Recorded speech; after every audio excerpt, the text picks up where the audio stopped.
Thank you so Or you much. can, Go ahead, Prabhu. no, I was saying you can also do record with local computer if you're in doubt, but I think it should be okay. Oh, okay, okay. For now, I did cloud, and I That's believe fine. we can retrieve it later. Okay. Yes, Manish. Should anyone else get host or co-host for the process? Mataji, maybe Kirtida Mataji can do record to the computer if you'll have a double save if she's on computer. Sure. Yes, I am on computer. I'll do it. Thank you, Vinita. We'll get started. But to me, it's not showing anymore that I can record. It's just say record, pause recording or stop recording. Yeah, it won't only let you do one place only. It won't let you do the same It's time only two one places. possible thing. Okay. Okay, we can get started. And hopefully from the cloud, Ishwar Krishna Prabhu can guide us. Yes.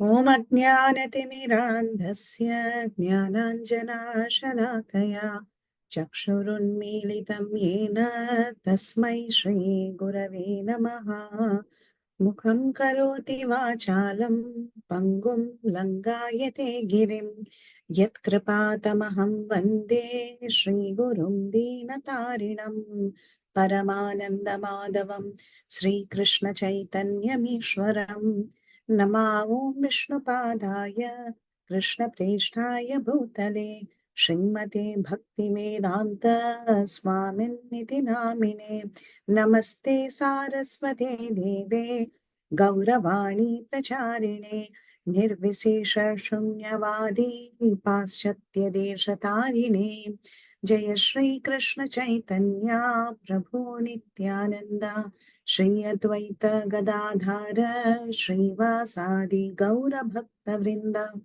Hare Krishna Krishna Krishna Hare Hare Hare Rama Rama Rama Hare Hare.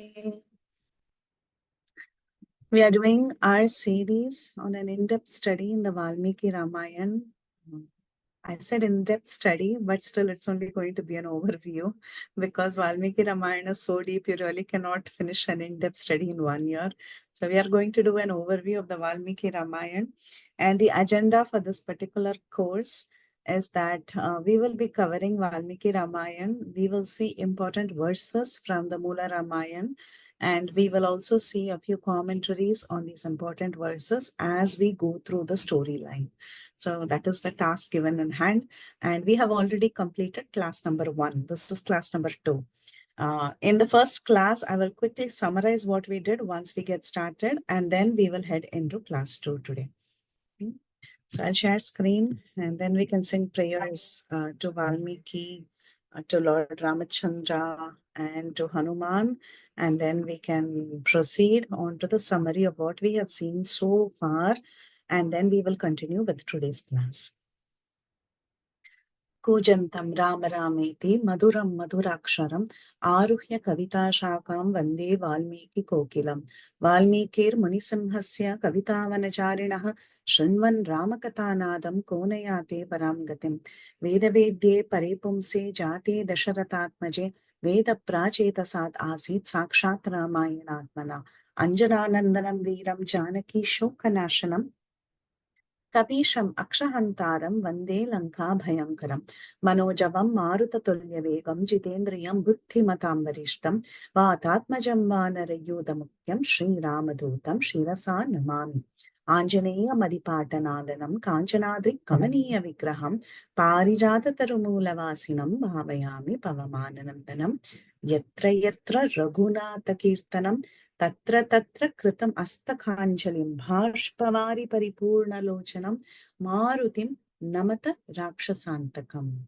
Jayatrashrata Santrasa Dvanta Vidvamsa Nodhayaha Prabhavan Sitaya Devya Paramavyoma Bhaskaraha Sri Rama Rama Rameti Rame Rame Manorame Sahasranama Tattulyam Sri Rama Nama Varamani.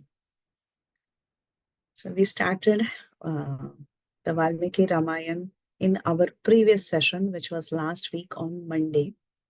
And we saw the glories of the great Itihasa, which is the Ramayana. There are two Itihasas, Mahabharata and Ramayana. And Ramayana is called as Itihasa Shrestha because it is the topmost of the Itihasas, simply because it deals with the story of Lord Ramachandra from beginning to end. We saw the beginning, how Valmiki Ramayana begins with the beautiful verse, Tapasvadhyaya Niratam. So basically, Valmiki, who is the author of this Ramayana, had some questions to Narada Muni. What was the question he had? He wanted to know who is the person who's existing right now in this world, who's an abode of 16 different glorious qualities. And he was actually in great difficulty at this point in time. He really wanted to get an answer to this question. And specifically, he wanted answer to the question in a way that Narada Muni could point out to a person who was currently present when Valmiki was existing on the planet. So he asked, Konasmin Sampratam Loke, right now. Because it would have been very easy for Narada Muni to give names like, oh, the Supreme Lord in the spiritual world is an abode of all different qualities. So Valmiki wanted a very, very specific answer. So that's why he asks, Etasmin Loke, right now in this world, is there somebody who is an abode of all these different qualities?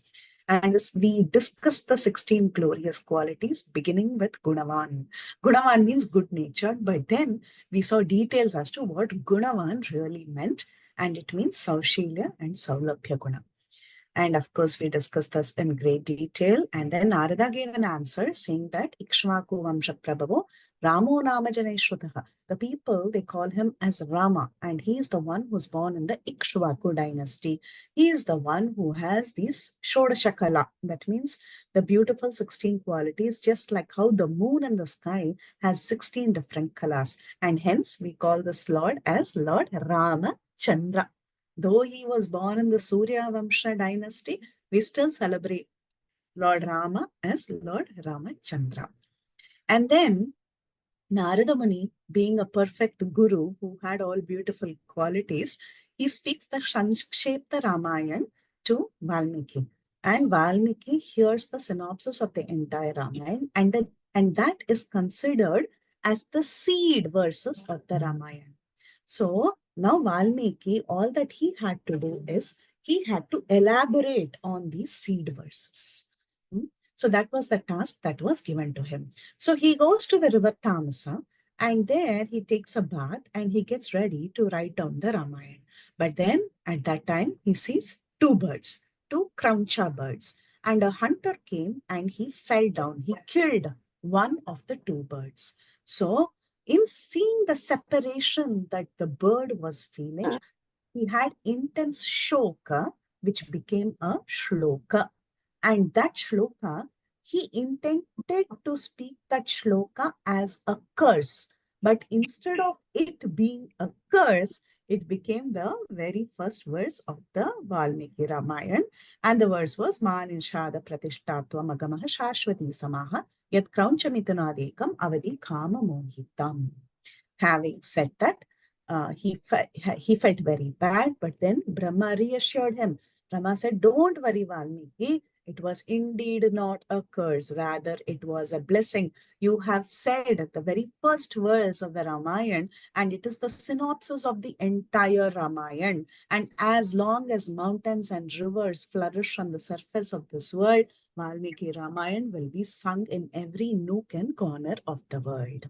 And we also saw how that particular verse was also the essence of all the cantos of the Valmiki Ramayana. Now, after he wrote the very first verse, he had a beautiful vision. Valmiki was able to see everything that happened in the past, present, and future. So just like how it is easy to hold a gooseberry in your palm, similarly, it was very, very easy for Valmiki to just see all the events because he was empowered by his Guru Narada. And he composed the Ramayana that has 24,000 verses in 500 chapters and classified in 6 books plus an end piece too. Why is that end piece mentioned separately, Uttarakanda? Because this happens, certain events in the Uttarakanda are going to happen after this event of Valmiki starting to write the Ramayana, because Sita had just come. He had to teach this to Lavakusha. And Lavakusha's narration and future events also he wanted to write down, right? So there is an end piece too. So total of 7 cantos is mentioned. Then he teaches this to Lavakusha.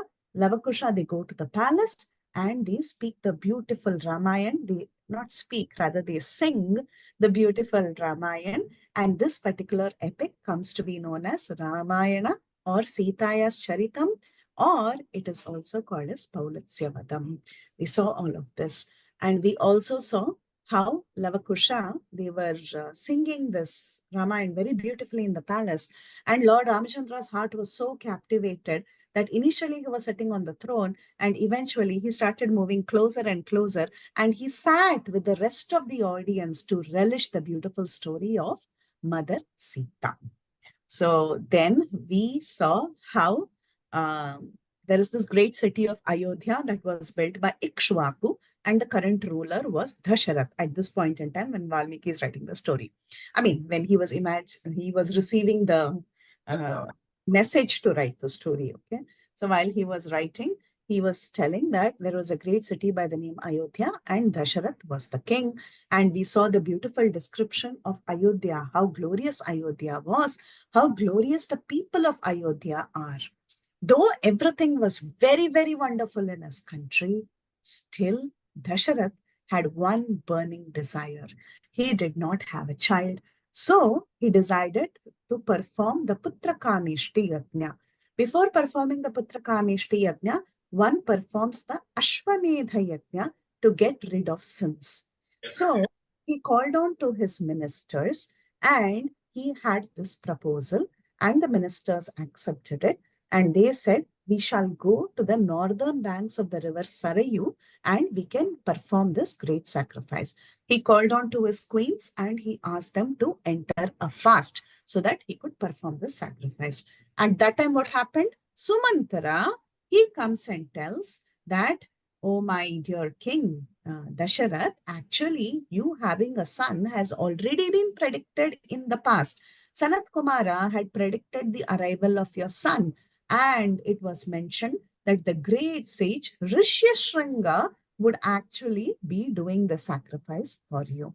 And then we saw the story of Rishyashringa, how Rishyashringa was actually captivated by the courtesans and brought from the woods. So we saw so much in the very first class. Today is class number 2, and many of you who joined late must be wondering why I'm speaking like an express train. The reason was I was trying to summarize what happened in day 1. So we have seen so much in day 1. Now we will continue from the sacrifice, from the preparations that were made for the sacrifice. So that is what we're going to do today.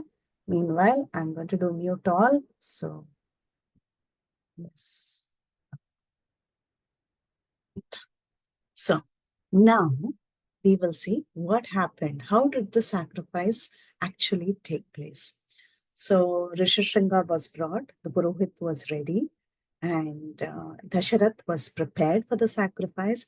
He told his queens to keep a fast so that they could also participate nicely in the sacrifice. And all the ministers like Sumantara and Vasishta, they all arranged for the different paraphernalia that was needed for the sacrifice. In olden times, when Rajasuya Yajna or when any such great yajnas were performed by the kings or Ashwamedha Yajna, many kings from the neighboring states would also be invited. So King Dasharatha, he had invited many, many kings from different places.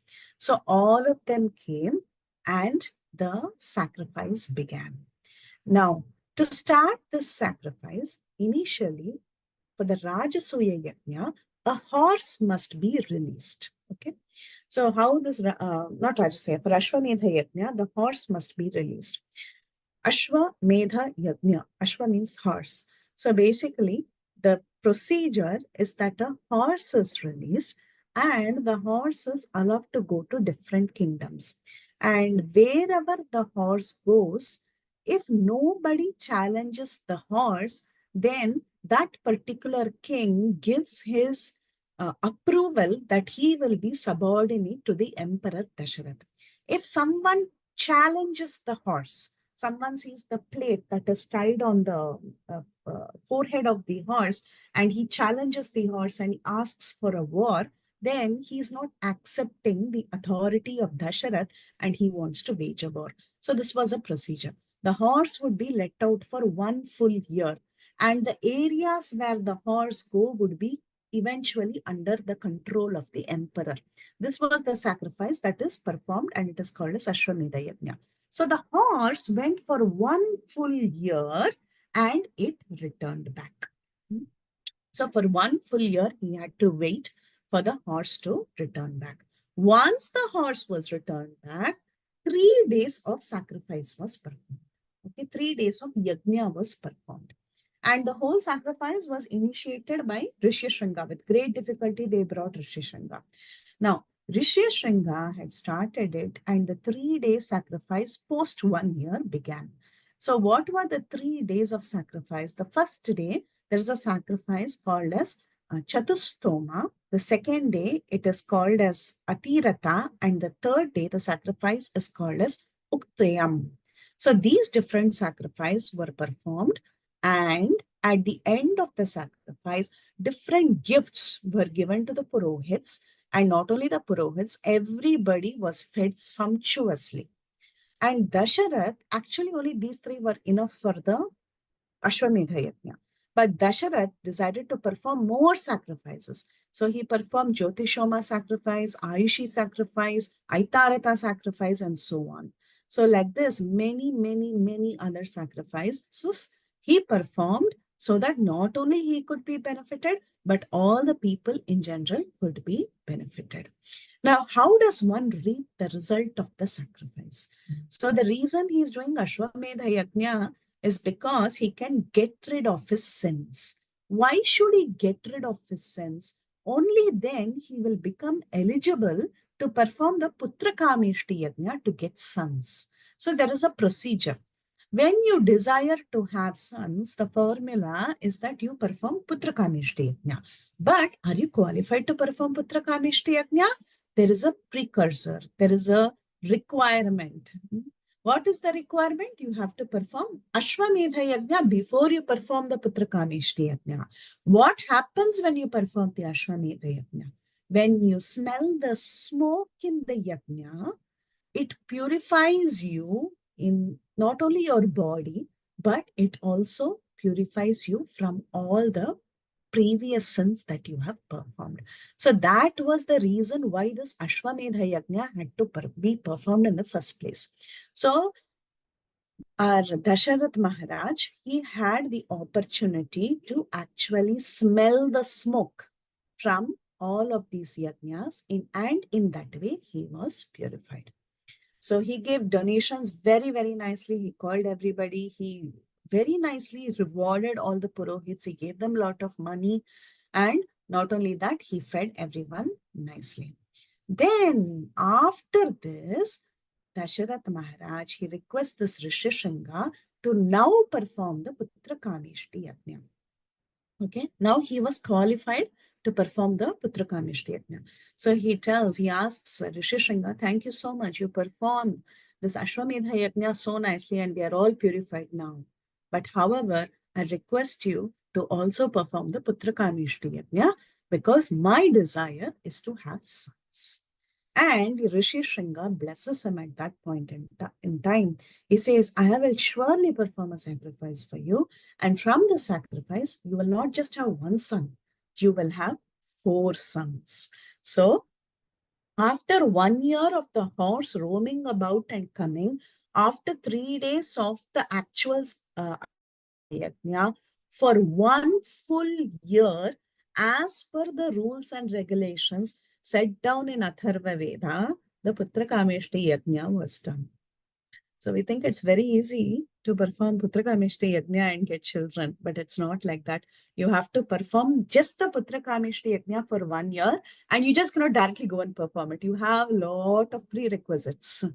You have to complete all the prerequisites, and then only you can perform the Putrakamishti Yajna. So at the end of another year of performing this Putrakamishti Yajna, as laid by the Atharva Veda, finally, the demigods, they started appearing in the sky. So why did the demigods appear in the sky? Because they were so happy that Dasharath Maharaj had performed this wonderful Putra Kameshti Yajna, and they came in person to accept the Havis, in person to accept their share in the sacrifice.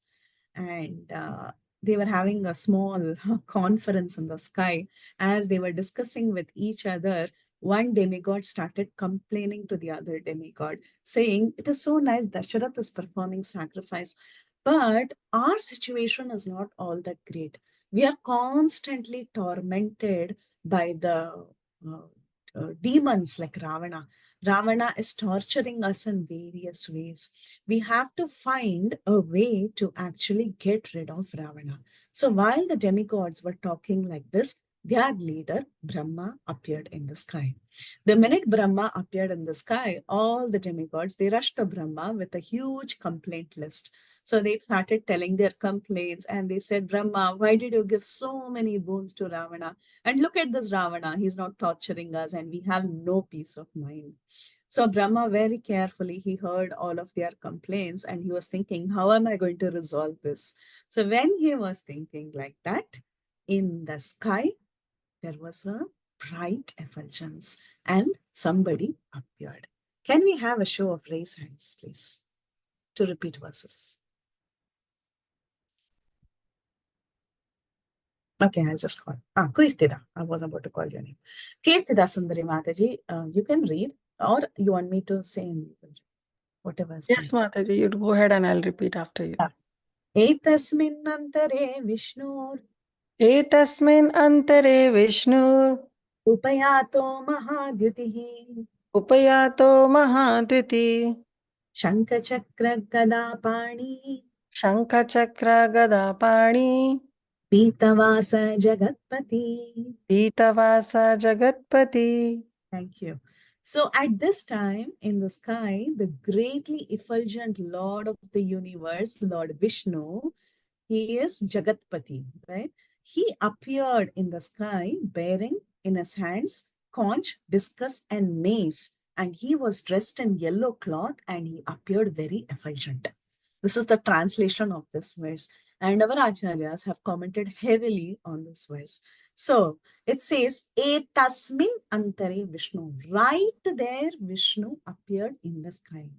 The tradition usually is that the demigods go and request Brahma. Then Brahma goes to the Shir Sagar, the ocean of milk, and he sits and he meditates there. And then he receives a communication from the Lord that the Lord will descend soon. And then he relays that to the demigods. This is the usual tradition.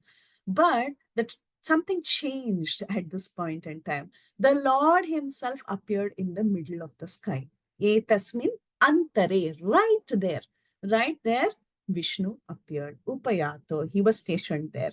And how did he look? Mahadyutihi. He was looking so effulgent. He was shining in all directions. Why was he looking so effulgent? Because he was so happy. There are devotees around me. These devotees are actually going to surrender unto me. I am going to give them shelter. I am going to give them abhaya. He was so happy. He was thinking, oh, my devotees are all ready to surrender. So he was effulgent. And he was holding Shankha Chakra Gada in his hands. So Shankha Chakra Gada for what? Because he knows that his devotees are in distress. And when they surrender, I should assure them I will give them protection. So I have my Shankha, I have my Chakra, and I have my Gada. I will protect my devotees and I will take care of these elements like Ravana. And he was wearing Pitavasa. Pitavasa means yellow garments. So the Lord is dark and he wears a contrasting bright yellow color dhoti. Why so contrasting bright yellow color dhoti? Because it had to match with the effulgence that was coming from his body. Imagine if the top part is so effulgent and the bottom part is maybe some dull color, it won't be nice, right? So it has to match with the effulgence that is radiating from his body. So the dhoti was also very effulgent. It was bright yellow in color. So like that, the Lord appeared in the middle of the sky. And there are more details about his beauty. One more raise of hand, if anyone wants to. You can repeat. Yes, Hema Gopika Mataji. Vainateyam samaruhya. Vainateyam samaruhya. Mataji, you want to do the whole verse or you want me to say? Yeah, I will do the whole verse. Whole verse, yes. Vainateyam samaruhya bhaskarasto yadam yatha tapta keyuri vandyamana suruttamaihi. So nice. So the Supreme Lord who was looking so effulgent, wearing that yellow dhoti, who was stationed in the sky. How was he stationed? Of course, the picture shows like he's standing. But however, there are details given that he was mounted on Vainateya. Vainateya means son of Vinata. Who's the son of Vinata? It is Garuda, right? So he was mounted on Garuda, who's the son of Vinata, and he was like the brilliant sun mounted on a cloud. So when you see sometimes sunrise, when we draw pictures of sunrise, we have the mountain, we have a cloud, and on top of the cloud, we draw a sun, right? When we were all young. So like that, on top of a huge cloud like Garuda, this Supreme Lord was like the bright sun. And he was wearing beautiful ornaments. He was wearing ornaments made of molten gold, and he was glorified by all these Surottamai, all these different suras, all the different demigods. They were all glorifying him. They were singing the Purusha Sukta and they were welcoming the Lord when the minute they saw him. And Brahma had his complaint list. So he walked up to Vishnu and he started reading the complaint list. He said, the demigods have a problem. They are being tortured by Ravana and his associates. At the same time, now Brahma hints. He says, at the same time, here is King Dasharath. And King Dasharath is with his 3 wives, who are indeed the personification of Shri, Shri, and Kirti. So Shri means modesty. Shri, that was Kausalya. Shri was opulence, all beauty, all opulence. That was Kaikeyi. Kirti is all glory, all fame, like Kirtida Sundari Mataji. Kirti. So Kirti was Sumitra Devi. So these 3 women who are an embodiment of Shri, Shri, and Kirti are performing the sacrifice. So, my dear Lord Vishnu, do you think you can take birth in the human world? Because they already know that Ravana was not worried about human beings and Vanaras. When he had received boons from Brahma, at that time, he was only speaking of demigods, demons, yakshas, rakshasas. He was only speaking of these characters. He said, I don't want to be killed by these people. But he did not mention human and monkeys or vanaras because he thought they are nobody. I can easily handle them. Who are they? So he was thinking like that. So Brahma was indicating, can you take birth in this human world? And Vishnu, at that time, he assures everybody and he says, don't worry, I will soon take birth as the son of King Dasharath. Okay, and he lovingly, Valmiki Ramayana says, he lovingly looked at Dasharath thinking, how nice it will be if he's my father. So he desired, I want to be his son. He had a loving desire. So he decided to take birth.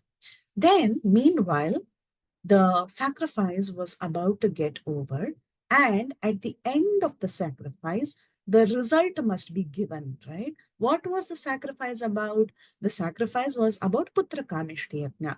That means from the sacrifice, the king should receive something so that he can have children. So, from the middle of the sacrifice at that time, an energetic, divine looking being wearing black and red garments. His face was molten gold. He had a mustache and he had a lot of beard and soft hair like a lion's mane. And he had beautiful, beautiful features. And he was a personification of Prajapati. So Prajapatis are different deities who help the world get populated. So you must have heard there are a class of people called as the Prajapatis. So he was a representative of the Prajapati. So he appeared from where? From the fire. Okay, he appeared from the fire and he was carrying a pot. He was carrying a nice pot.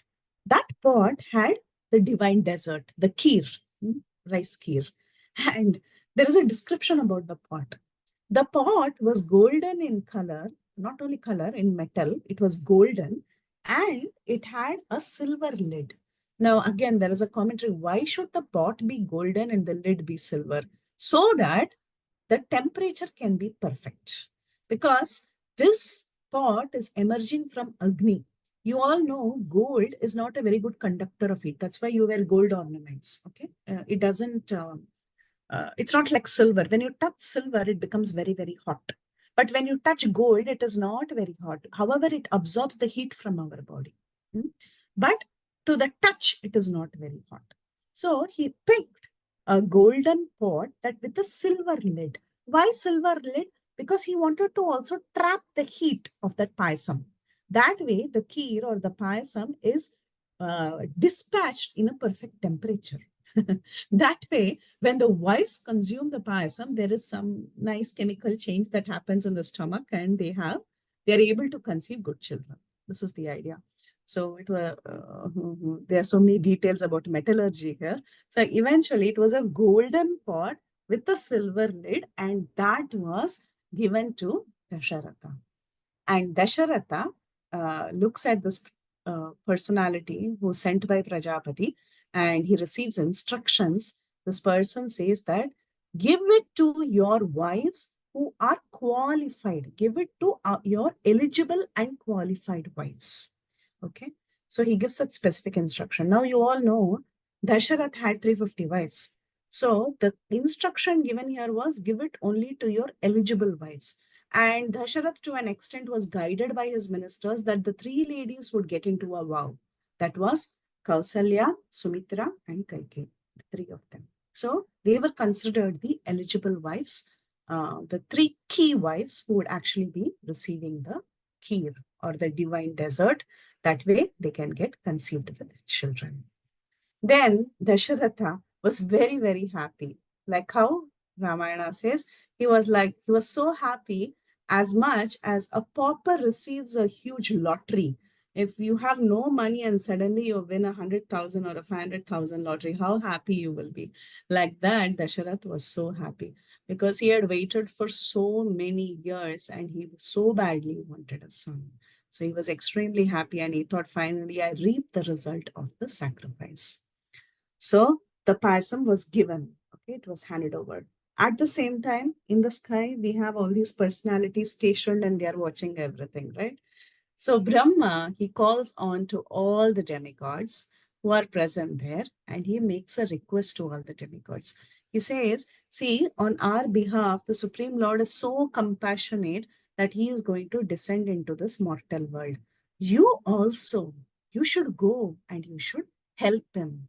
How should you help him? You all become Vanaras. Because again, Ravana did not mention about Vanaras and human beings. So you all take the form of Vanaras and go down in your Amshas. You go down and you help the Supreme Lord to eliminate Ravana. Why? Because this entire task is done for the sake of demigods. Who was being tortured? It was the demigods who were being tortured by Ravana. Who had the request that Ravana should be eliminated? It was the demigods. And who's helping? The Supreme Lord is helping. Then shouldn't all of them also participate? They should also help the Supreme Lord. So this was a suggestion given by Brahma, and all of them, they accepted immediately. They said, yes, we'll also take small roles and we will also help. So Indra becomes Vali, Surya becomes Sugriva, Brahaspati is Tara, Kubera is Gandhamadana, Ashwini Kumaras are Mainda and Vivida, Vishwakarma is Nala, Agni is Neela, Vayu is Hanuman, Varuna is Sushena, Brahma himself is Jambavan, of course, and I'm sure Brahma is Jambavan, and Parjanya is Sharabha. So there were so many demigods, and their Amshas took birth as different Vanaras in this world. Now, what was the speciality of the Vanaras? These Vanaras are not like ordinary monkeys like of this world, right? When we say, we often say, oh, we call the Vanaras monkeys. But actually, they were not ordinary monkeys.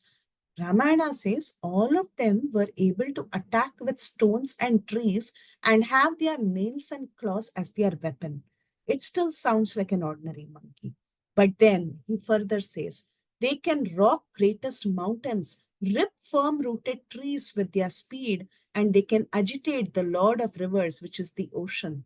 They can shatter the ground with their 2 feet, leap across even great oceans. They can seize the clouds. They can reach heaven. Like this, in the entire earth, the Vanara race was infused, and their physique, it is mentioned, their physiques resembled the clustered of clouds and peaks of mountains, and they came to help Lord Rama.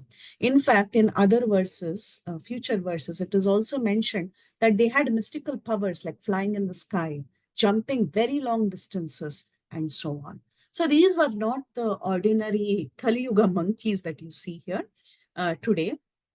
They were far more powerful, and they were amshas of great demigods.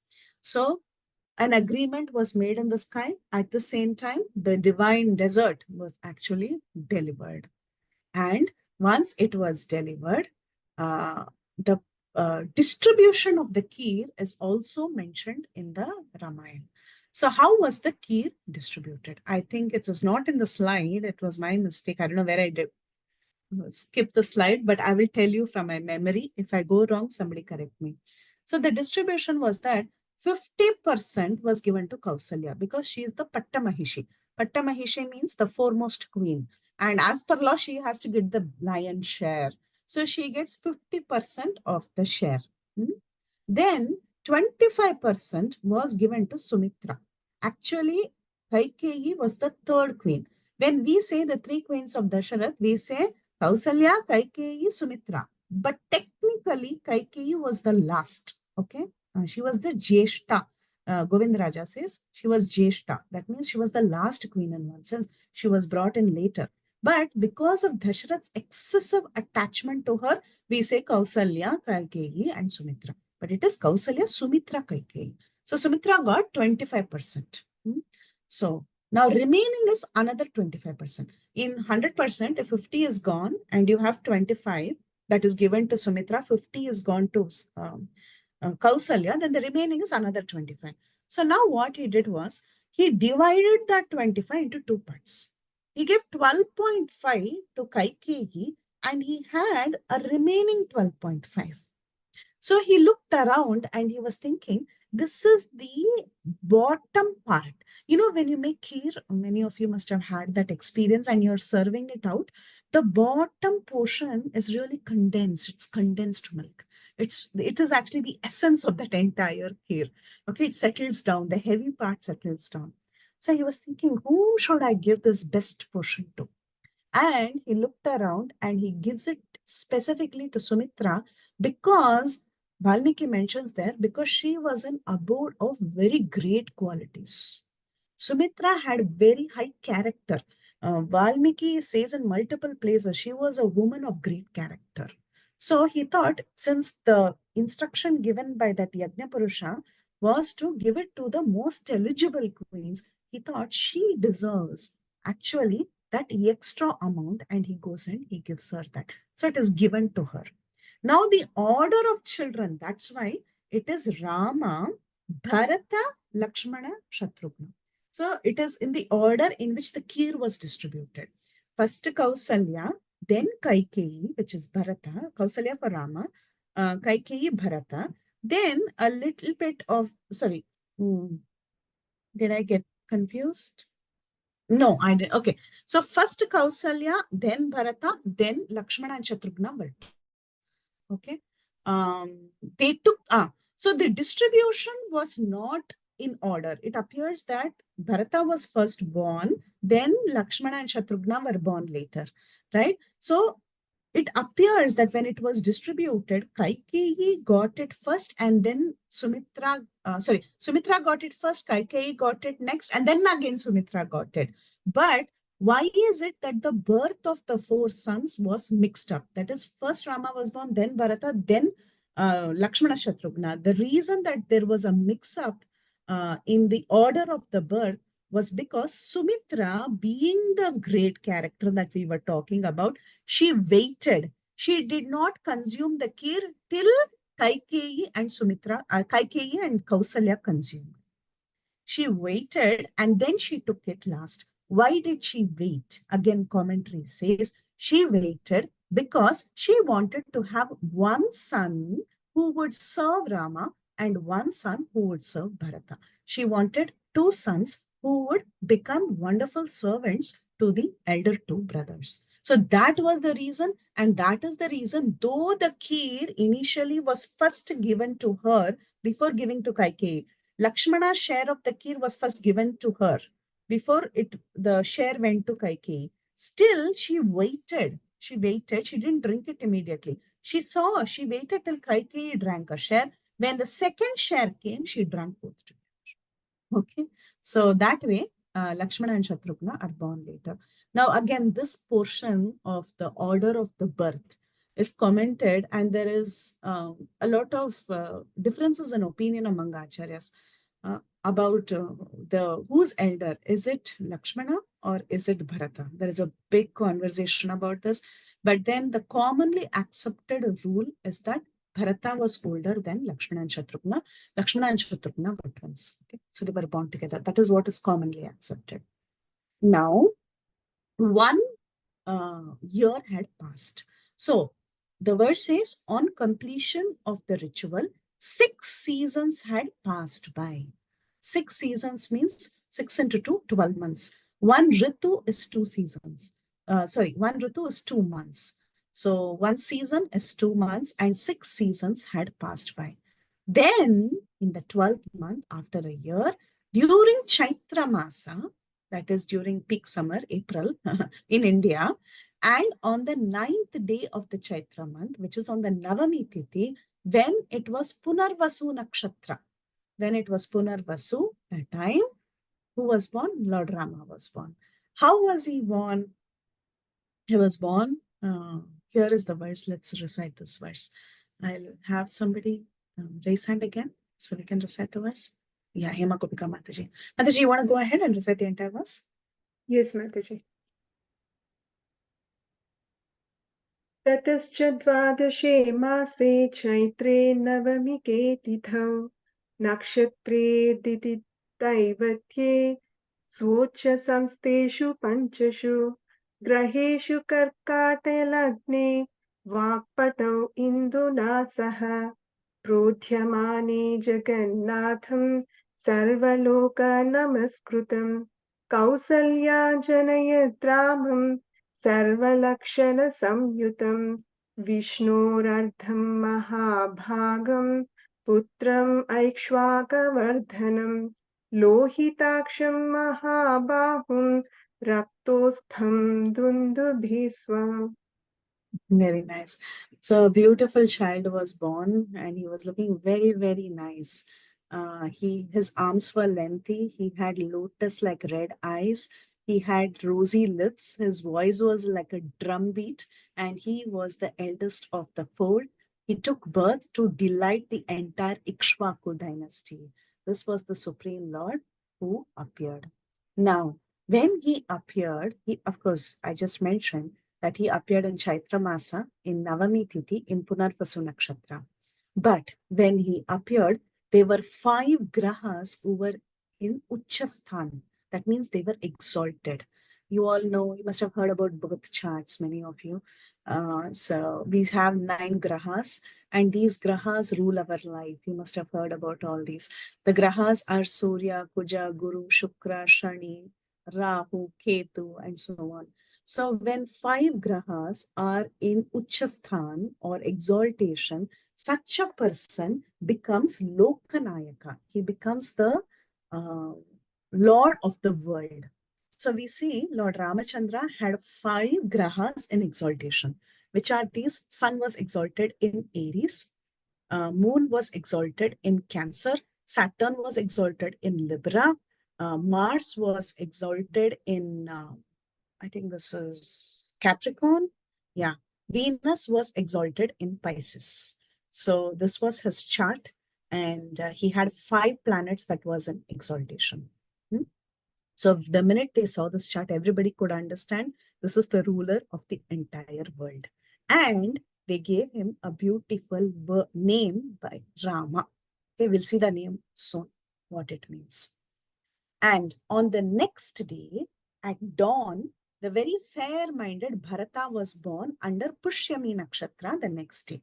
Next day, dawn, who was born? The nakshatra changes. So it was Pushyami Nakshatra, and at that time, Bharata was born. And later that day, after dawn, later that day, much later, were born the sons of Sumitra, who were Lakshmana and Shatrughna, under Aslesha Nakshatra. The nakshatra changes. Sometimes even when you see the Panchang, two nakshatras can be on one day. After a period of time, the nakshatra would change, but the tithi would be the same. Okay. So the nakshatra had changed. And at the end of the day, when Aslesha star was in union with the moon, at that time, during this Chaitra month, Shatrughna and Lakshmana. So this is the order that is given. Now, after 11 days, Kshatriyas are given names. Okay? So our 11 days must be passed, after which the naming ceremony happens. So now, Vishishta Muni, who is the priest, was invited to give names to all the 4 sons. And when he looks at this first little child, who's very beautiful and dark complexioned, he calls this child by the name Rama. What is the meaning of Rama? Ramante sarve janaha gunaihi asmin iti Ramaha. Rama means in whom all people take delight. Ramayati iti Rama. That means who gives pleasure to everybody. And the commentators mention it is not a new name. That is, when Vasishta was giving the name Rama itself, the name Rama was already existent. Do you know anybody else who was named Rama before our Lord Rama? Any guesses? Balaram. Parshuram?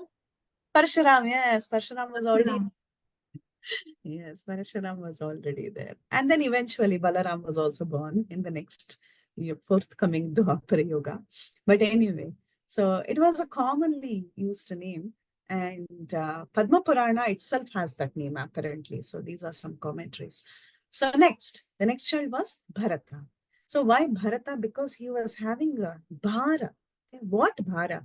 Of course, Bharataha Rajya Bharanana, that means he's holding the Bhara of the kingdom. Eventually, the Bhara of the kingdom is actually on Paduka, but he's got that stress that the kingdom, I'm taking the kingdom of Ram and I'm holding it. But still, our commentators say it's not just Rajya Bharana. It's just not the Rajya. He was also heavy with love for Krishna, love for Rama. He was heavy in his heart with extreme love for Lord Ramachandra, and he was suffering in separation from Lord Ramachandra in full affection. So love in separation, that was happening with Bharata, and hence it is he was named as Bharata. He bore the burden of love. Next is Lakshmana. Lakshmana, Lakshmi Sampannaha. Everybody knows this. And he's full of Lakshmi. Lakshmi, okay, that means he's full of opulence. Lakshmi, when we say, we think that he's full of, he's very opulent because he has a lot of money and he's very happy and he's got all the great attributes. But the real Lakshmi that one should have is Kaikarya Lakshmi. That means one should always seek for servitude, seva. Seva is the biggest blessing that one can have. So actually, he had selfless dedication to Lord Rama. So that is what is called as Kaikarya Lakshanat iti Lakshmanaha. That is what Govindaraja says. So that means he had the blessing of having the great wealth of Kaikarya. The last one was named Shatrughna. Now it is interesting. This name is Shatrughna. Shatrun Hanti iti Shatrughna. That means one who can kill all the enemies is called a Shatrughna. And interestingly, in the Ramayana, we see Lord Ramachandra was facing enemies and he was killing many enemies. Probably there was only one enemy that is mentioned for Shatrughna, Lavanasura, and that too in the Uttarakanda towards the end. Only one enemy we hear him killing. But then why is he celebrated as Shatrun Hanti iti Shatrughna? Why that particular name? Now here comes the magic of our Vaishnava commentators, and they say, what do you think is the greatest Shatru for any human being? Any guesses here? What do you think are the Shatrus? Kama, Krodha, Lobha, Moha, Mad, Matsarya. Kam, Krodha, Lobha, Moha, Mad, Matsarya. These are the Shatrus that we have.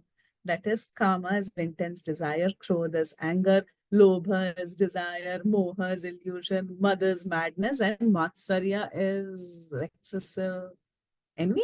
Yeah. Yes. And Yeah. yes. Envy, yes. So these are the enemies that we are tackling with day in and day out, right? Our Shatrugna had conquered all these enemies because he was always in the mood of the servant of the servant. Not only that, there is one more enemy that they point out to. The enemy of thinking that you can directly approach the Lord. That is an enemy every devotee has to conquer. Sometimes we think we are so great. I don't need a channel. I don't need a guru. Who is this guru? He's just an ordinary human being like me. I don't have to go through him. Why should I go and surrender myself to a guru and request that guru to take me to Krishna? We think like that, right? That is the biggest enemy of a devotee. So Shatrugna had conquered that enemy. He did not ask for direct service to Lord Ram. He wanted to serve the servant of Lord Ram. He was always in the service of Bharata. That too, the servant who was separated from Ram. Like our condition also is that we are trying to go to Krishna through a great personality, a great servant who is also here in this material world separated from the Supreme Lord, right? Like that, Shatrugna, he did not have service to his brother Lakshmana, his twin brother Lakshman. Rather, he wanted to serve Bharata, who separated from the Supreme Lord. And he was the servant of the Supreme Lord. So he had conquered even that subtle anartha that we get in our hearts, that I am so great. We all have that anartha. It's very subtle. Sometimes it's not very prominent, but it's there in our hearts that I can do it. Oh, yeah, I can speak to Krishna and Krishna will reciprocate with me, right? It happens. But we should go through a proper channel, and Shatrugna showed that by example.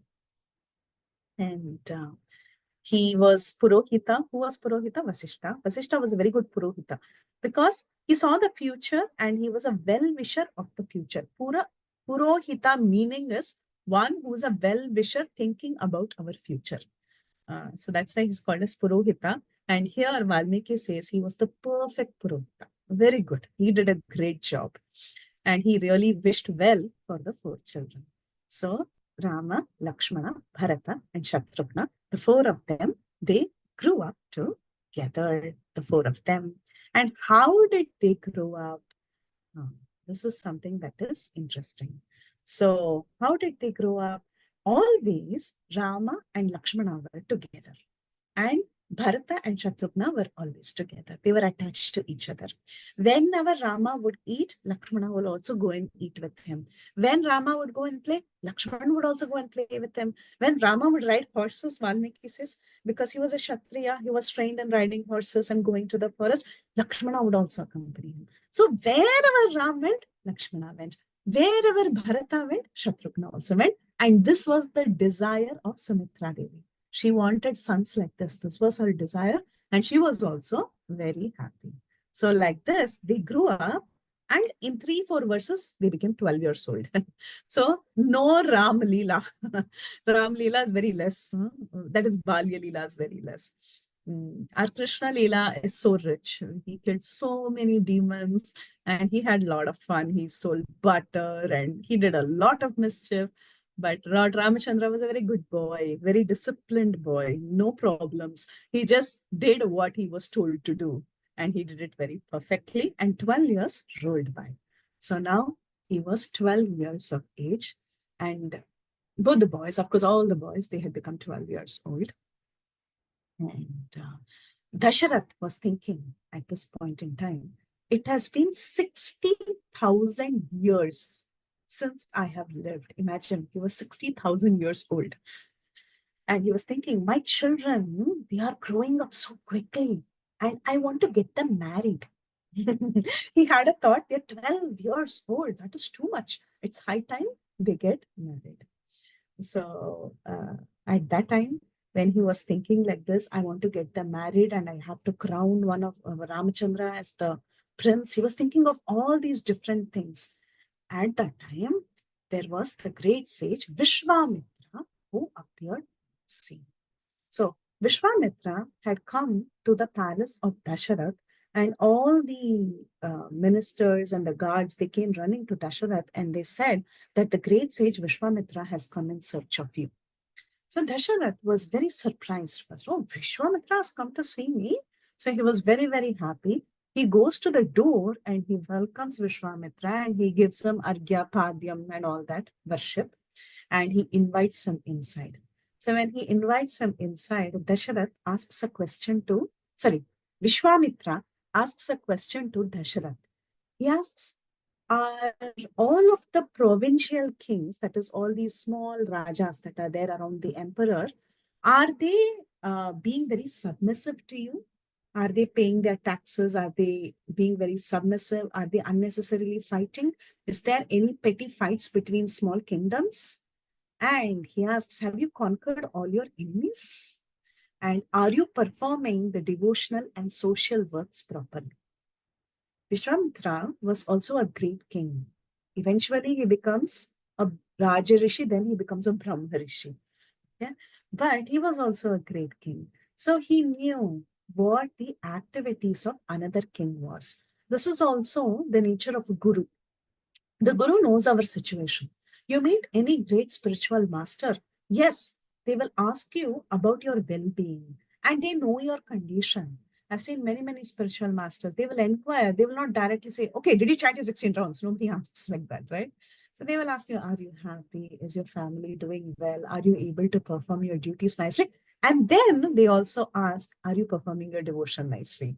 So like that, like any other great guru, Vishwamitra also asks the well-being of a Raja. He's a king, he's an emperor. So when he says, are your enemies conquered? He's also asking, are your internal enemies conquered? Are you able to take care of the kingdom very nicely? And do you have everything in control? Sometimes even our internal, we have internal enemies and we don't have our emotions in control. So he's indicating a lot of things in this verse. So he says, you have everybody in control, the people around you in control, you are able to handle them nicely.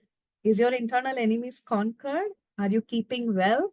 And more importantly, as a king, of course, you have to perform many social works, but are you also performing devotional service very nicely? So he asked this question and Dasharath, he answers saying that I'm trying to do my best. And he's offered some nice prasada and all that, and he's taken very good care of. And finally, Vishwamitra, he begins to speak. He says, the reason that I have come here is that I need a favor from you. You know very well that I am a sage and I live in the forest and I perform sacrifices. When I am performing sacrifices, from time to time, I have lot of disturbances. There are some Rakshasas in the forest who are constantly troubling me. The trouble they make is that they pour all sorts of abominable things in the sacrifice, like they are pouring stool and urine and blood and pus and completely destroying the sacrifices that I am doing. When they trouble me like this, it will take a few moments. What is that? He's a big rishi, right? It will just take him a few minutes. He can just utter a chant or a curse and the Rakshasas will become immobile. I mean, they'll become stunned. They can't do anything. They can't throw a weapon on or do anything. They'll become frozen. He can do it. He was a great rishi. He could have done it. But then he had a lot of bad experience using his powers to give mantras and then losing all his spice credits. So, but he says, well, once I have taken a vow to begin a sacrifice, I cannot give curses. I cannot do such things. So I need somebody to protect my sacrifice. This was the request that Vishwamitra had. Now, raise hand, please, if someone can repeat. Yes, Gauri, Deepa, Mudubitri. Yes. Swaputram Raja Shardulam. स्वपुत्रं राजशार्दूलं Ramam Satya Parakramam. रामं सत्यपराक्रमं Kakapaksham Dharam Shuram. काकपक्षधरं शूरं Jeshtam Me Datumarhasi. ज्येष्ठं may दातुमर्हसि. Thank you, Mataji. Very nice. So he says, Swaputram Rajashardulam. Hey, tiger among kings, I want your son, Swaputram. Which son? Rama. I want the older son. He is Satya Parakrama. He always speaks the truth. And he's very beautiful. He's very handsome. He has Pakapakshadharam. That means he has nice curling side locks near his cheeks. So that was the fashion in those days. So he was up to date in fashion, and he had Kakapakshadharam Shuram. He's very valorous, and he's the older one. Jeshtam. Me datum arhasi. Give him to me. So Vishwamitra, he asked Dasharath that I want this child. And why does he want this child? Because he says he's Shuram. He's the one who will be able to protect my sacrifice. And Dasharath at that point in time is completely shocked. And he's thinking, what? He's just 12 years old. He's a little boy. And Vishwamitra comes and talks about these crazy demons like Maricha and Subahu, and they're troubling me, and they're making this terrible thing in the sacrifice. And he's telling, give me Rama. I want Rama for protection. So Dasharath was completely confused at that time.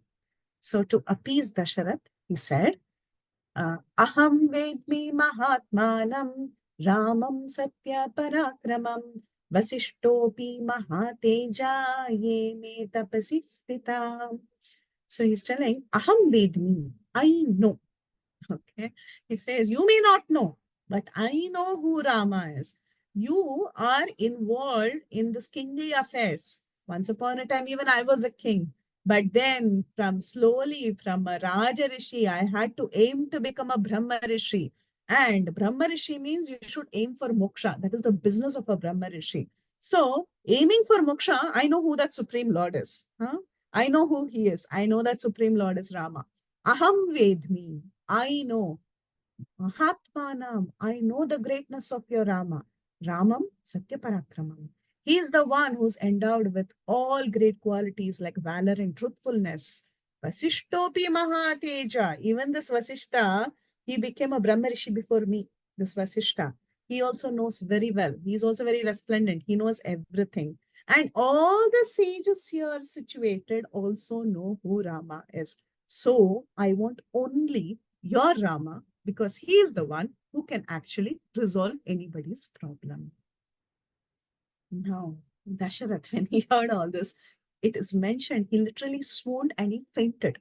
He could not believe somebody was asking for his child that he had acquired after so much penance, after 60,000 years, after having to undergo so many different sacrifices. So he was completely shocked and he swooned. Another raise of hand, please. We can recite this verse. Yes, Kirtida. ऊनषोडश वर्षो मे ऊनषोडशवर्षो मे रामो राजीवलोचना रामो राजीवलोचनः न युद्धयोग्यतामस्य न युद्धयोग्यतामस्य पश्यामि सह राक्षसैः पश्यामि सह राक्षसैः.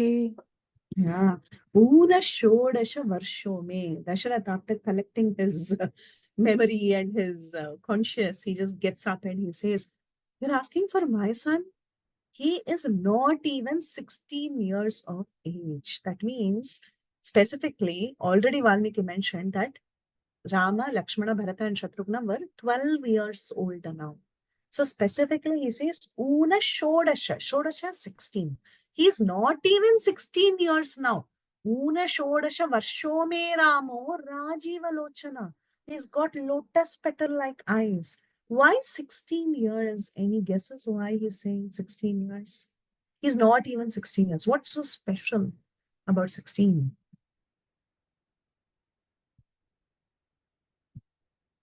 Okay. So, a person becomes, yes, in the go ahead. No, does he become an adult at 16? I mean, Adult, Kaumari. yeah, adult, yes, Kaumar is over.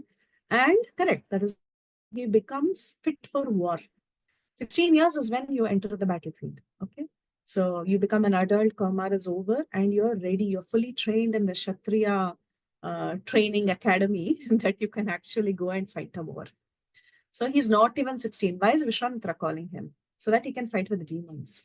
So it's a very logical point. Dashrath is saying he's not even 16. He's not fully trained. Don't call him at this point. Not only that, he's a very delicate boy. He's got Rajiva Lochana. Rajiv means lotus. And Rajiva Lochan means one who has lotus petal-like eyes. When does the lotus bloom? When the sun appears. And when do the Rakshasas fight? When it is pitch dark in the night. Rakshasas are active in the night. They are not active in the daytime. When is the lotus active? Lotus is active in the daytime. So you're calling this delicate boy who has lotus petal-like eyes that will wake up only in the morning, that doesn't know anything about night, to fight with Rakshasas who are active in the night. Na yudhya yogyatam. He doesn't have any yogyata for yuddha. And I don't see any such capability in him. That too, to fight with Rakshasas who are so menacing. It is not possible to send my son. And Dasharath says, I will come. I am an adult. I will come with my entire army and I will tackle all these different demoniac forces and I will kill all of them. I'll get my entire army stationed and they will be shattered with the arrows of my army. But please don't call Rama. Rama is not fully equipped. So when he says that, actually, one thing that is mentioned here is, at this point in time, Dashrath could have just surrendered, he could have just folded his hands and, oh, Vishwamitra, leave me, please don't take my son. He could have easily done that. But fortunately or unfortunately, he didn't do that. He just kept arguing at this point in time, which is good because only then Ram could go to the forest and then eventually he could go to Mithila and marry Sita. So there's no Sharanagati per se here, but just there is some conversation, there is a talk. And at this time, Vishwamitra gets very, very angry. He gets very angry. He said, you are from Ikshvaku Vamsha, and when you make a promise, you should uphold that promise. Because when Vishwamitra came to the palace, of course, a grand reception was given to him. But at that time, Dasharath also made a promise. Oh, you're a great sage. You're visiting me. Ask for anything. I will fulfill anything in my capacity. He says that. And now when Vishwamitra tells his problem and he says, I want your son, he's backing out. So Vishwamitra got very angry. He said, I thought you come from Ikshvaku dynasty and you're all famous for upholding promises. What happened? Why can't you keep up your promise? And Dasharatha was thinking, I'm very, very attached to my child and how can I let my delicate child go? He was thinking like that. And finally, Vishwamitra, he tells, okay, you don't want to give your son. You stay happy with your family and I will leave. So when someone says, be happy, that means please don't be happy, correct? So there's a way of saying be happy. You can bless a person saying, I pray that you're very, very happy. You can also say, be happy with your people, right? So like that, Vishwamitra was very angry. He said, Sukhi bhava sabhandava. Be very happy with all your people. And he tries to walk away. At that time, Vasishta, who is the enemy of Vishwamitra. Vasishta and Vishwamitra were in constant enmity. They always had some problem with each other. But at this time, Vasishta spoke for Vishwamitra. Vasishta said, hold on. And he starts advising Dasharath and he tells that you should allow Ram to go with Vishwamitra.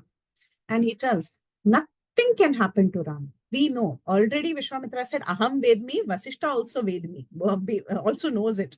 Everybody knows who the supreme absolute truth is. So I also know, and I know nothing can happen to Ram.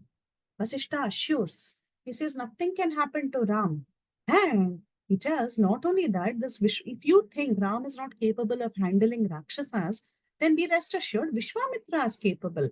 He knows all the different missiles. He can have an invisible cloak in the sky in a way that especially Rama and Lakshmana are protected. Rama is protected. Maybe he's not worried. He cannot do much about the sacrifice because then it results in him losing powers. But for the protection of the children, he will do anything. First and foremost, nothing will happen. They are very capable. But if you are worried about your children, nothing can happen beyond Vishwamitra's capability. He will take care of your children if there is an emergency. So please let Ram go with him. And of course, wherever Ram goes, Lakshmana also goes. So Ram and Lakshman are given the adhikar and the permission to actually leave along with Vishwamitra to go and protect the sages. Dasharath finally agrees. And first, the children, they go and take blessings from their mother. Rama goes and takes blessing of Mother Kausalya and then Dasharatha. And this was the tradition. And the child would go on a long journey. The first person the child takes blessing from is the mother, then only the father. Again, Valmiki's commentaries mention this. Because the mother has a huge right on the child, more than the father in one sense. So first the blessing is received from Kausalya, and Kausalya very happily blesses the child. She says, good, you're going for your first internship. I wish you all success. I'm very happy. And Dasharath, of course, he's still wailing, but still he's crying, but still he has accepted in his heart. And now he's wholeheartedly blessing the child and he is asking them to go. So now they pack their bags and they walk with Vishwamitra and they walk out of the Ayodhya palace and they start walking along the southern banks of river Sarayu. We have another 15 minutes. For those who don't know, this class is for 1.5 hours once a week. So we will go till 8 o'clock. Okay. So they walk for about 1.5 yojanas along the southern banks of river Sarayu. And finally, it is time for them to take a break. Why do they have to take a break? Because they had to take a break before sunset could come. Like you all know, before sunset, you do your Sandhya Vandana, right? You chant your Gayatri. So when it is dusk, when the evening and the night are merging, when there is dusk, that is when you do your Gayatri and your japas and all that. Once the sun has set, you cannot chant certain mantras, logically, okay? Certain mantras are not to be chanted after sunset. Especially at this point in time, Vishwamitra wanted to give 2 mantras to the children. These mantras are called as Bala and Ati Bala. What are these 2 mantras going to do? They will not give you any tiredness because these are gentle boys, 12-year-old boys. 12-year-old boys are going to be in the forest with this great sage and protecting the sage's sacrifice. So they should not get tired. They should not get any fever. They should not get disfigured in a war. Like if Rakshasas throw some arrows or some swords on them, their bodies should not get disfigured. And no personality, even if it's a ghost, nobody should attack them. No personality should affect them. Demons cannot charge them when they are not vigilant. When they are sleeping, what if some Rakshasa comes and beats them up? So protection should be given from all angles. What did Vasishta say? Vasishta said, nothing will happen to your sons. Your sons are very capable. At the same time, Vishwamitra is there with your son. Vishwamitra is an abode of all the mantras. He has every mantra in the world. He will take care. So Vishwamitra, first he imparts Bala and Ati Bala mantras to the 2 sons. So, na shramo na jvaro na te na rupasya viparyaya na cha supta pramattava darshayishyanti naitrishaha. So what are the things mentioned? Na shrama, first thing, no tiredness. Na jvara, you will not get fever. Na rupasya viparyaya, that means your rupa, your beauty will not be damaged. Nacha supta, that is when you are sleeping, nobody will come and attack you. And finally, nobody can charge you from any direction when you are sleeping or when you are not vigilant. So they get Bala and Ati Bala mantras, and then the sun sets. So once the sun sets, they sleep there in the banks of the river Sarayu and they take rest. Okay. So once they take rest at the end of the banks of the river Sarayu, the dawn appears. After a few hours, it is dawn time. At that time, Vishwamitra, he was an older person. He wakes up first and he sees that these 2 little boys, 12-year-old boys, they are still sleeping. So he goes very gently towards them and he looks at the beauty of Rama and he begins to recite this verse. Who wants to recite this famous verse? I think it's Kaushalya, Suprava, Rama. Go ahead, Mataji. Can I go ahead? Okay, thank you, Yeah. Mata. Yeah, Kaushalya, Supraja, Rama, Purva Sandhya, Pravartate, Uttishta, Narashardula, Kartavya, Daiva, Mahinkam. Mahnikam, yes. So this verse is also there as the first verse in the Venkateshwara Suprapata. For those who hear this regularly. Kausalya Supraja Rama Purva Sandhya Pravartate. Everybody's morning begins with this verse in India. So this verse is directly from the Valmiki Ramayana, and it was spoken by Vasishta to wake up Rama. So that's why we also chant this verse in the morning. We want the Lord also to wake up with us as soon as we wake up. So, but there is something beautiful about this verse. The first thing he says is Kausalya Supraja. That means, oh child of Kausalya. So why is he calling out Kausalya? Because he was very happy with the behavior of Kausalya. Dasharath Maharaj was very hesitant. He was not ready to let his son go. But Kaushalya did not raise any objection. She was very silent. And then she gave blessing also. Okay, go and come back happily. She gave blessing very easily. So Vishwamitra was very happy with Kausalya. So he chooses to call Rama as Kausalya's Rama. Kausalya's Praja, not ordinary Praja, not ordinary child, Supraja. You are a first class child. Because the children of this world, we are not top class. We are not Supraja. We are just ordinary Praja. Okay. So, but this is a top-notch child. So, Kausalya, Supraja, Rama. And at this point, he's thinking, what a beautiful name my enemy Vasishta has given. Vasishta has chosen to call him Rama. Actually, he is giving me so much pleasure. Just by seeing him, I don't even want to complete the verse. So the commentators mentioned he was finding it so difficult to finish chanting the verse. He started Kausalya, Kausalya, Kausalya, Supraja, Rama, Rama, and he was completely absorbed in Rama, chanting his beautiful name. And then he was like, okay, I have to wake him up. Then he says, Purva Sandhya Pravartate. It is going to become morning. Uttishta, get up. Narashardhuda, tiger among men. Kartavyam Deivam Atmikam. That means we have to do our morning duties. But here, it is not that Ram has to go and do morning duties and get ready and he has to go and perform the task of killing demons.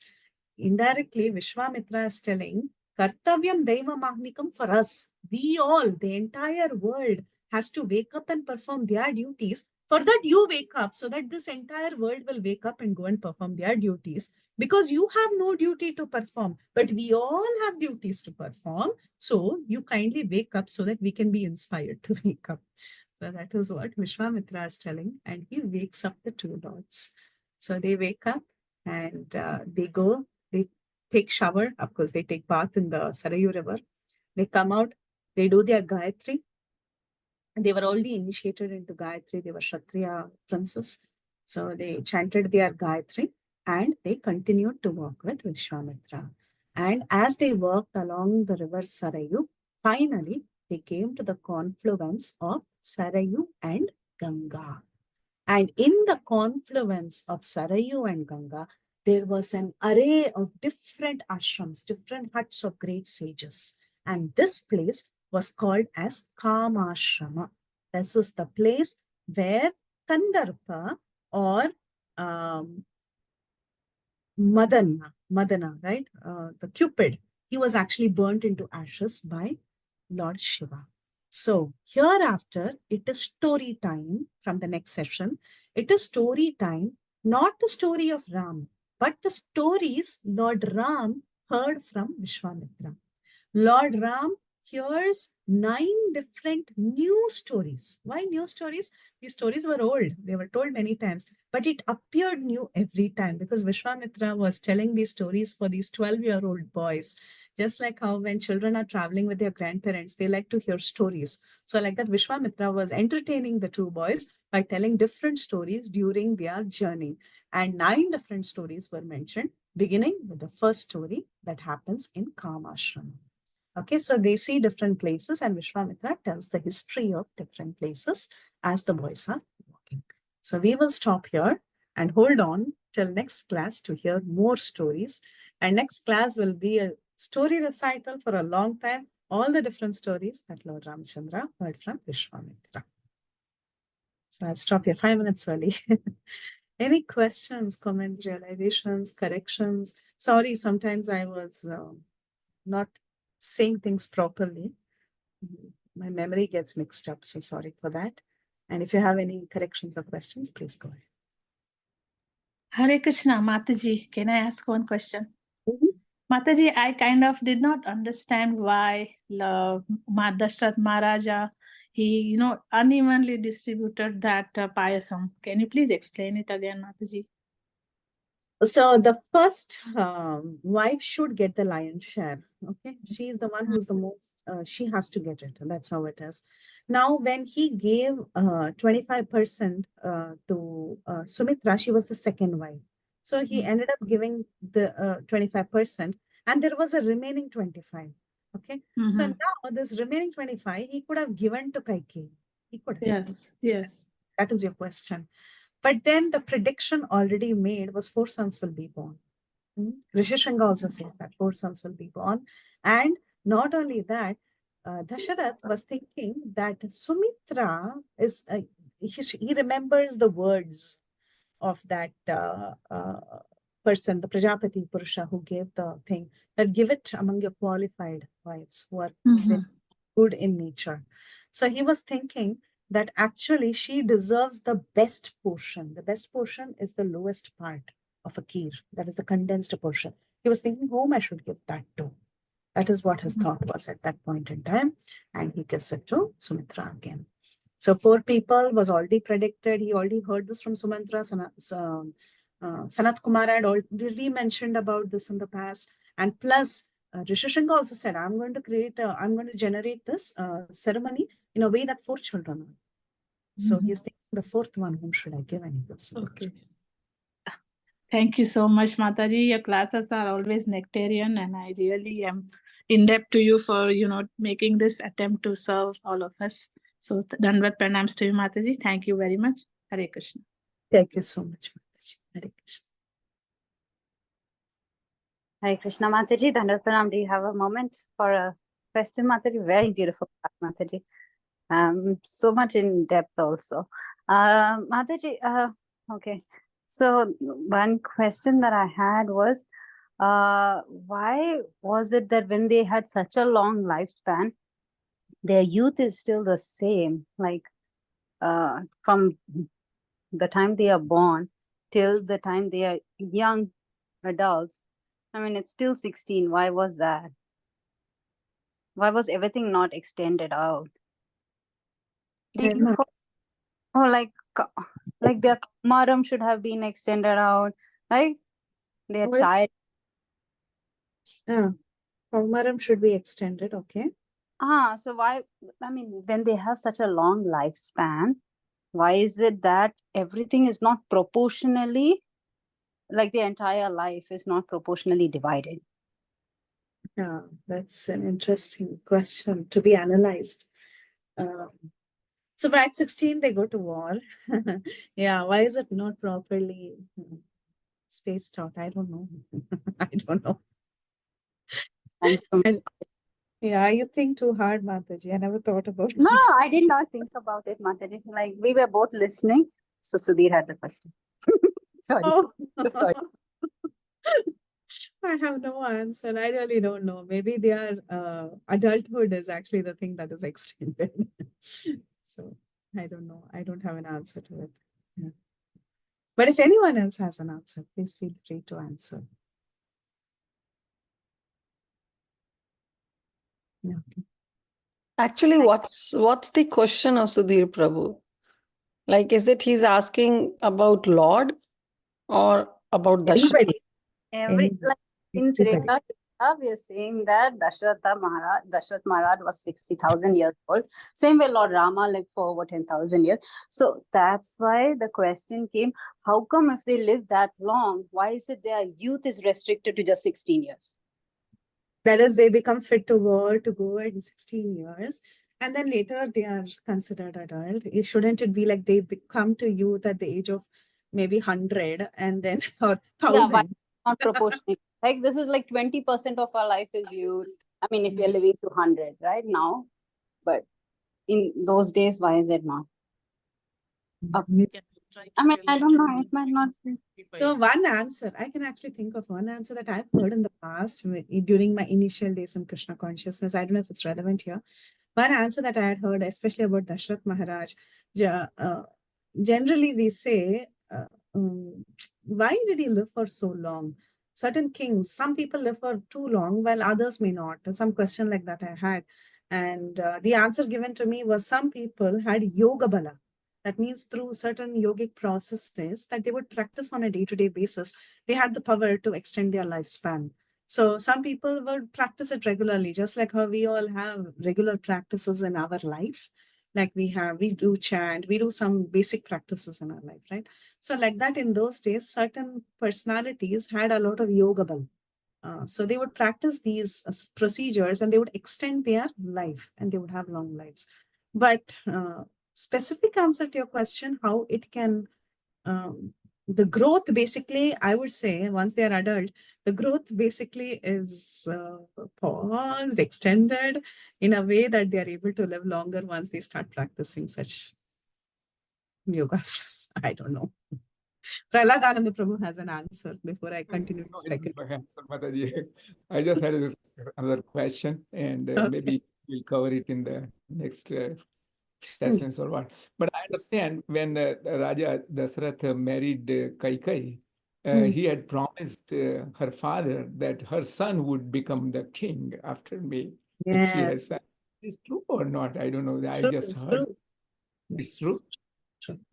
Yes. I see. That's why Rama, when he's sent to the forest and Bharata comes with these sandals, Bharata tells, "Oh Rama, you should come back."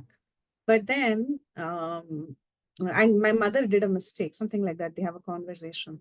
And Ramchandra says, "No, your mother actually saved us. Your mother saved our father." Because our father had already given a promise to Kaikeyi, and if I was given the kingdom by my father, then it would have become a big mess. My father's word wouldn't have been fulfilled. So actually, mother did us a favor. Kaikeyi did us a favor, and I was sent to the forest, and you are to be throned, or you would be throned. Yeah. So yes, that is true. These verses come.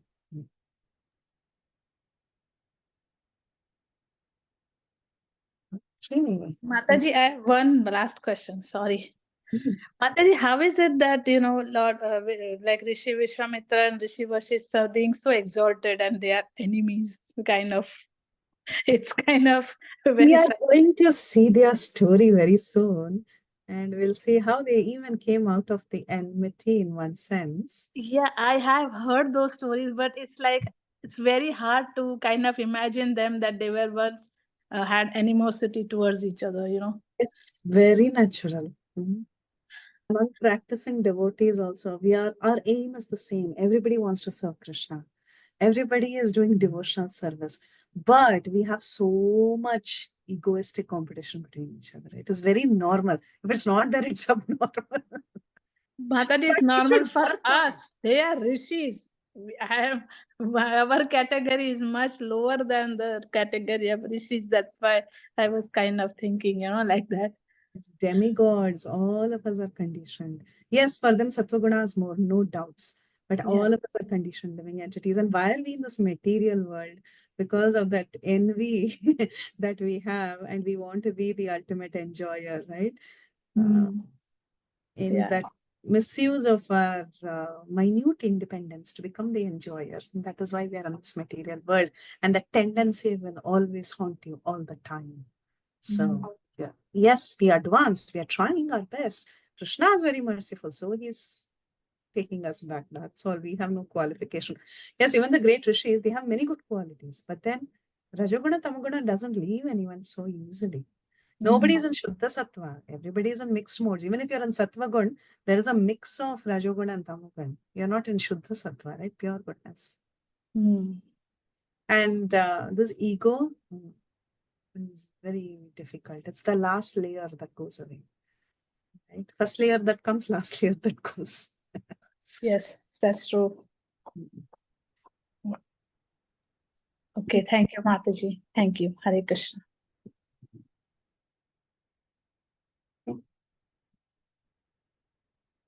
Okay, there are no other questions. Can end the call here and catch you again next week. Continuing the story, I'll give a quick synopsis before we begin, and we'll continue and see what are the stories that Lord Ram heard. And we'll walk with them, we'll hear the stories, and eventually we'll enter Mithila very soon. Okay. One second. Thank you for the wonderful class. Thank you, dear devotees, for joining us. See you all next Monday. So we'll pay obeisances to all the Vaishnava devotees. Vancha kalpatarubhascha.